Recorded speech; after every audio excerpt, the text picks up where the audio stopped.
LocalBozo.com is proud to have with us as our guest for an exclusive interview, lead vocals and bass player for Eve 6, Max Collins. Max, thanks so much for giving us a couple minutes. My pleasure, man. Thanks for having me. Can you tell us a little bit about reforming Eve 6 and where the band is at right now with the writing and recording of a potential new album? We, in '03, I think it was, decided to split and take kind of, I think, a necessary break. And it wasn't long after that Tony and I hooked back up again and started making music. And it wasn't long after that we kind of realized essentially what we're doing is Eve 6. It's an extension of what we were doing before. And, you know, why aren't we going under that name and, you know, playing the old music and working towards putting out new music.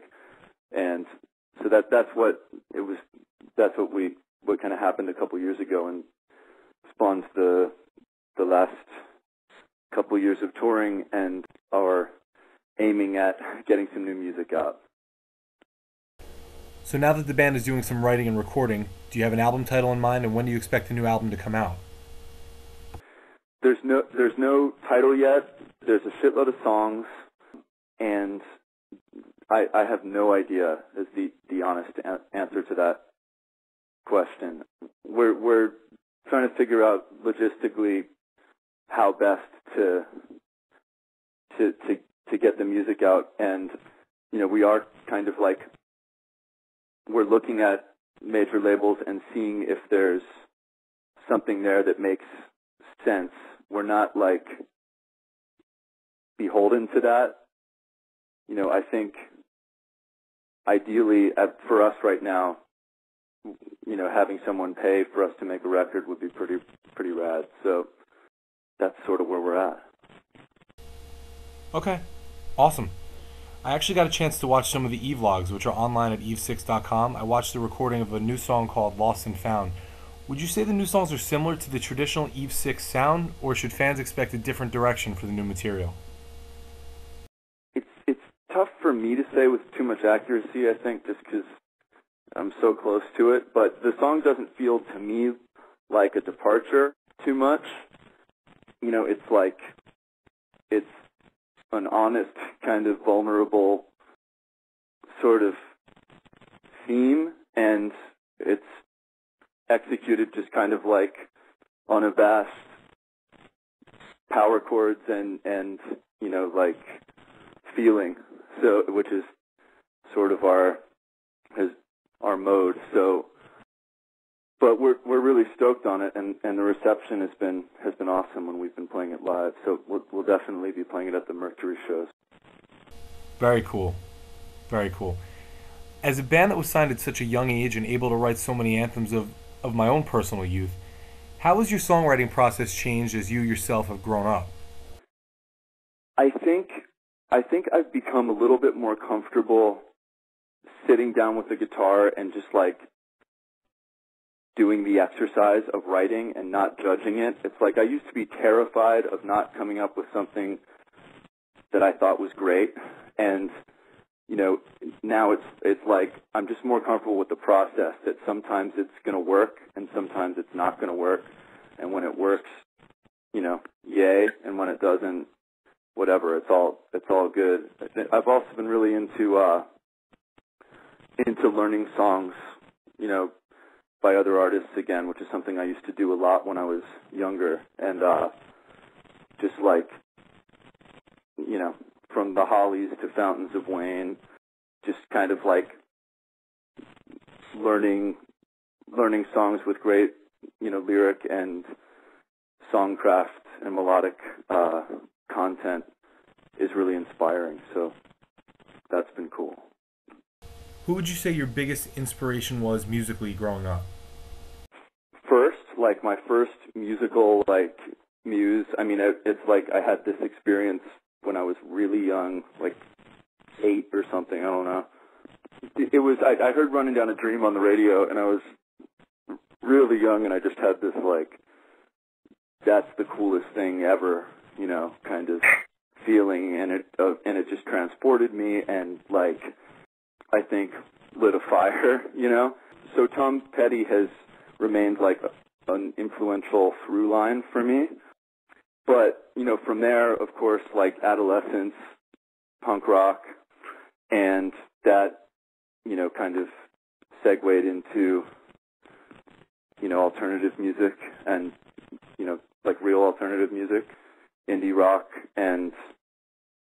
but there's always been an appreciation that, and I think Tony and I both share this, for, just great songs, regardless of their form, whether or not they're deemed as, cool, quote unquote, or not, an appreciation for, ineffective lyric and melody, and so pop music is in there as an influence too.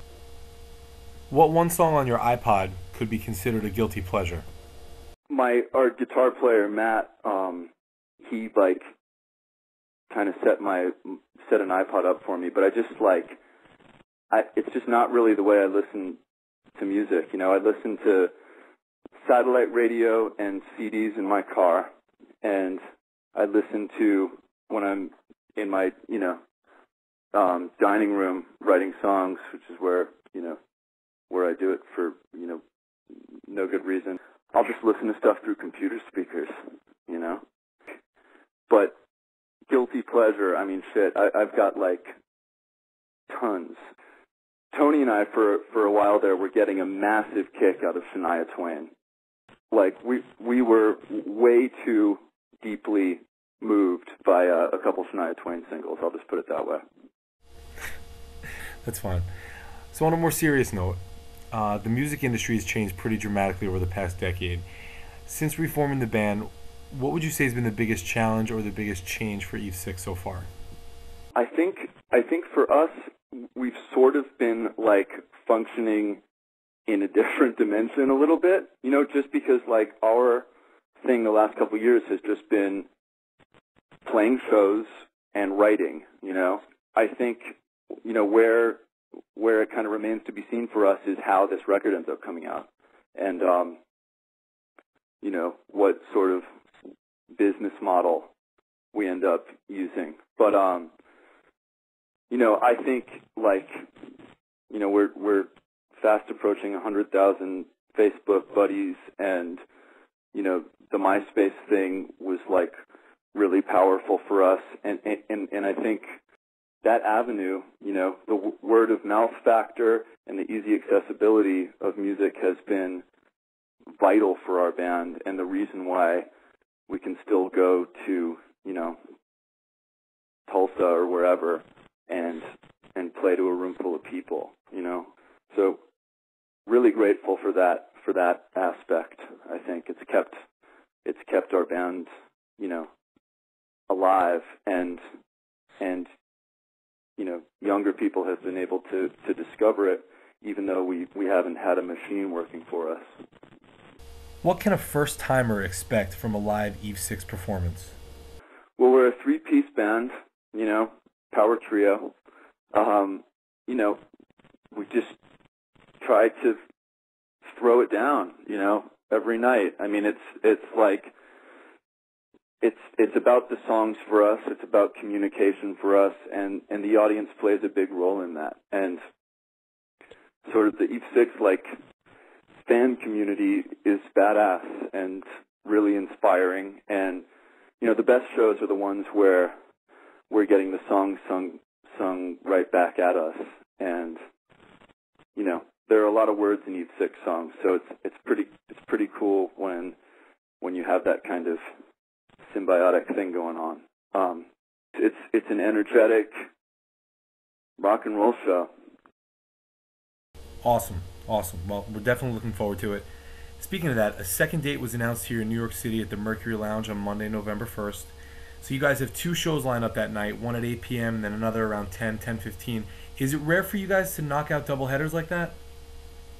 Yeah, it's unheard of. Yeah, we were kind of like baffled when we got the offer also. And we were looking at some other venues, but timing-wise, stuff wasn't working out. And we ended up going with the Mercury, which is a smaller room, and it sold out really quickly. So it was just like, we haven't played Manhattan in a long time, and we figure we owe it to, the city folk, to like tag on another bill and open the doors up again. So it'll be interesting. It's the first time we've done it. We'll see what our, fortitude is like. But I think it'll be an awesome, rock double set experience. Awesome. Now, without giving too much away, is the band planning to switch up sets between the shows, or? No, we'll definitely be switching the setup. We'll definitely be playing at least one new song that we've never played live before. And so for anyone who's coming to both, they will be getting, we're not going to be doing the exact same set twice. Wow. Okay, great. Well, we're definitely looking forward to it. Can you speak at all to how a typical New York City crowd differs from a West Coast crowd? It's tough because, like, we've had our prejudices turned on their heads a few times, so I'm sort of reticent to say.